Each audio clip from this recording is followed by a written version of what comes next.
Hi everybody, welcome back. I heard a wonderful quote the other day.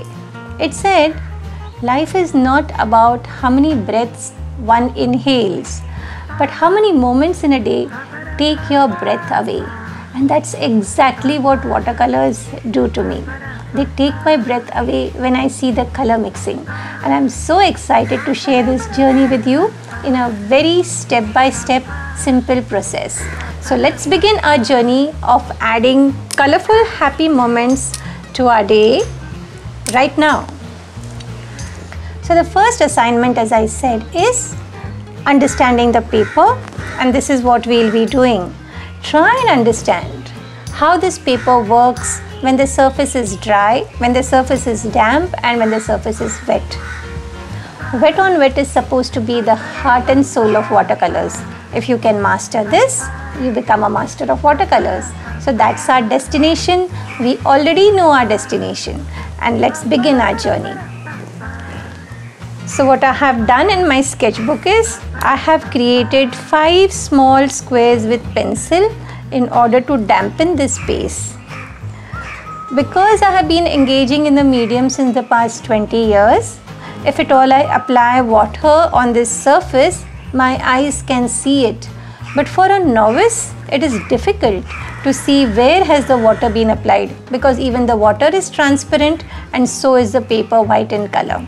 That's the reason why it's a good idea to have 2 inches by 2 inches small squares marked out in pencil, which will enable you to fill water and make the surface damp. We shall write all the terminologies later on. So let's begin by dampening this surface, because that's one technique of using watercolors. So here, this is clear water which I have with me, and I'm just filling it in these squares. Isn't that so easy and fun? Let the water settle. This paper is a magic paper, as I said. It will absorb the water, and the results which it will give us are very different from the dry paper. Next, I'm ensuring that I have color in my palette. I have taken green. It's the monsoon season. Look around you and you can see just beautiful shades of green. So I have taken sap green in various 5 proportions, and these are the 5 squares which I shall be filling these colors into. So say 10% color and 90% water, let's call it tea. 30% color and 70% water, let's call it coffee. 50% color and 50% water, which is the actual sap green, let's call it milk. Reverse this proportion to 70% color and 30% water, let's call it cream. And the last one, 90% color and just 10% water. Almost as if you're using the color straight from the tube. Let's call it butter. Now these terminologies, we have created them so that even a novice can understand the intensity of color and water. Usually in art schools, such terminologies are not taught. But I'm so sure they'll be of immense help to you. So let's add water to them and let's be ready and begin painting on a dry surface. So I have added 90% water to 10% color. I have added 70% water to 30% color. I have added 50% water to 50% color. And then I have reversed this proportion to 70% color and 30% water, which is like opaque, like poster color, and reverse the first one, tea, to 90% color and just 10% water. Let's see how these work on a dry surface first, then on a damp surface, and later on wet on wet. So this is assignment 1. Let's begin together.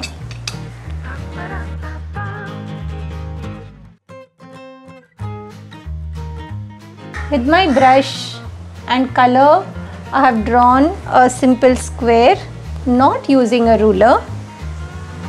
Because my board is inclined, the color flows very easily.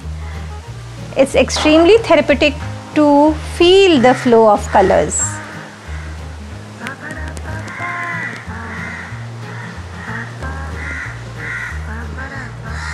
So this is 90% water and just 10% color.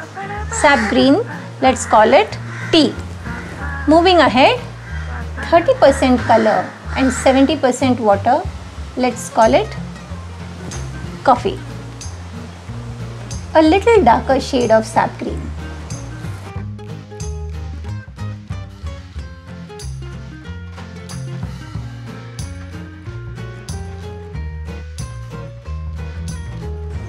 Ensure that your board is inclined so you can literally see and feel the flow of colors. The medium says it all, watercolors. Whoever likes to see water that is stagnant, what we love to see is flowing water, and that's what you're going to experience, the flow of water. For that, you need to ensure that your table is inclined. So it's so visible, a slight shade difference from tea to milk. Let's move ahead to milk.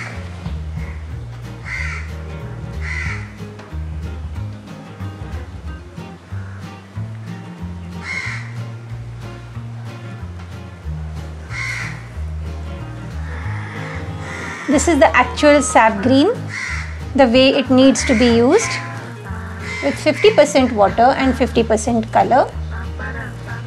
Let's call this milk. There you go. Good job.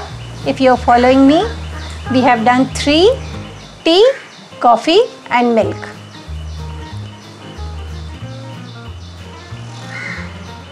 Let's reverse the proportion of tea and coffee and see what we get in cream and butter. So the proportion for coffee is 30% color and 70% water. We are going to reverse it to 70% color and just 30% water. So the color sap green now is opaque, like the ones you have in the bottles of poster color.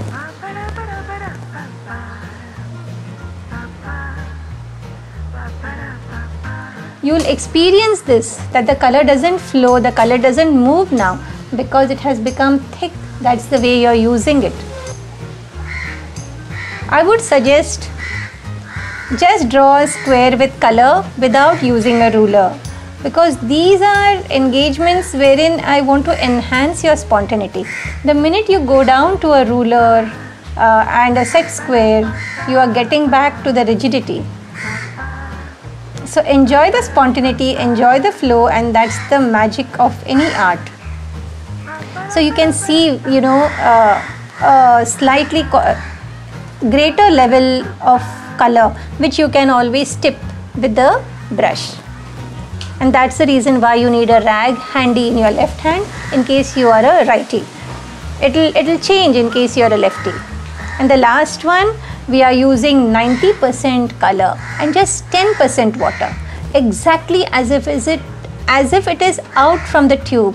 So it is so thick, and like I told you in the beginning, the handmade paper is a bit coarse. So you will see a texture evolving on the paper, which is fun to see. I usually use this while creating barks of trees. Sap green with 90% color and just 10% water. On a dry surface, just see. Absolutely no flow of color, and you get a texture because the paper is coarse. Don't go to fill these gaps. The beauty is in these gaps. The beauty is in seeing this coarseness. That color can be applied in this way too. The fun is, you will not get this effect once the paper turns damp. So congratulations, you have completed your first row of having tea, coffee, milk, cream and butter with sap green on a dry surface. Let's try the same thing on a damp surface. This is what we have done when we began exploration. We had created small 2 inches by 2 inches squares with pencil and filled them with water. And let's see, you can just see the paper to be damp. You can see that the paper is getting bloated over here. And let's see how butter and cream and milk and coffee and tea work on a damp surface. Let's begin with cream because it's closer.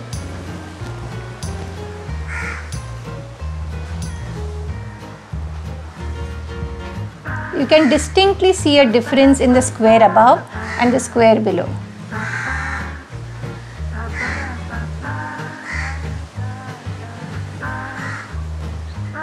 Did you notice? You don't notice the white gaps which was so visible when the same paper was dry. Let's try it out when you use 70% color and 30% water on a damp surface. How will it flow? How will the color flow?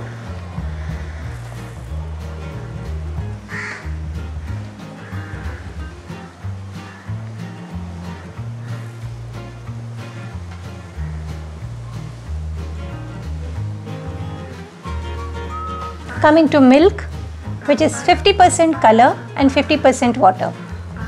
I would suggest you can take any color, but do not use shades which are very light.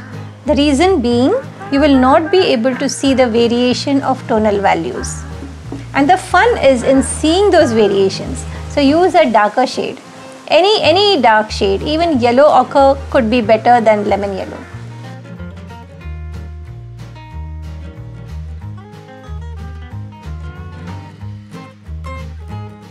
I'm so sure you must have seen the subtle flow of colors because the paper is damp, and you will see this flow magnified in the last row, that is the wet on wet, which is the heart and soul of watercolors. And it is so much fun and it is experiential. So I want you to experience this thrill which will take your breath away in wet on wet.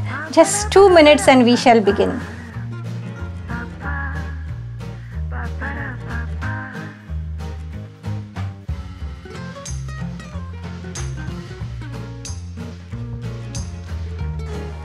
So this journey in a way has been in reverse. We began with butter and now we have come to tea, the last one, with 90% water and just 10% color on a damp surface.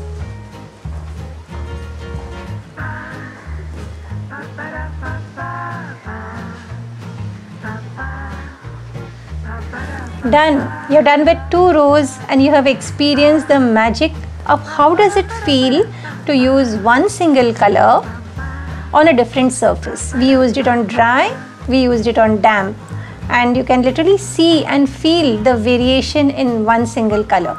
To a novice or to anybody who has never painted, they might think these are 5 different colors, but you know it as an artist that no, they are just one single color, sap green. Now coming to the greatest thrilling moment of using wet on wet, one single color sap green as used on a wet surface. For that, what you need to do is apply water on the paper and don't allow it to settle down the way we allowed it to settle down when we were doing the damp row.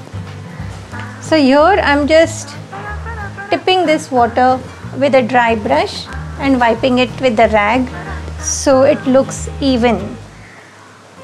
I have applied water. I have not drawn a square. There is a very light shade of green. My eyes can see it, and the minute I leave the color, it just flows down. But because it is so light, it's difficult for your eyes to see it. But it's experiential. So experience the magic of the flow. Next, coffee. I have applied water. I have taken 30% color and 70% water. The minute I keep the brush on the color just flows. Just see the flow of colors and feel the magic.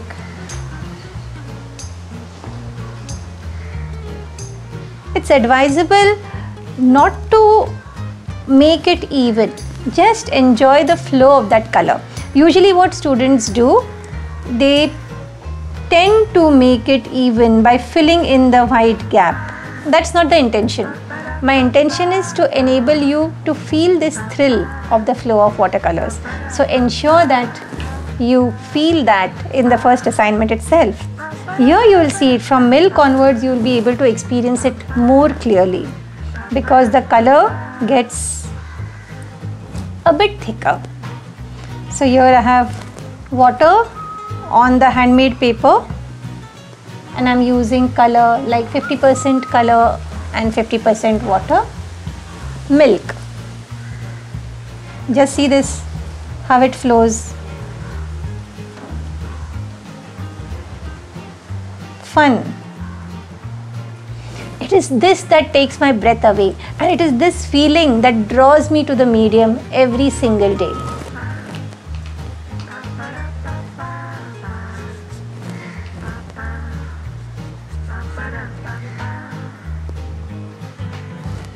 And the last one, butter. 90% color and just 10% water, almost as if you have taken the color straight from the tube.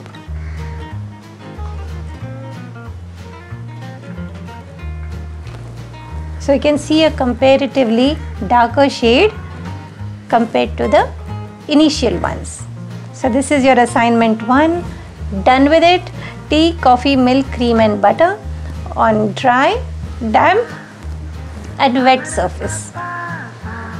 Please complete your assignment and share it with us. Thank you.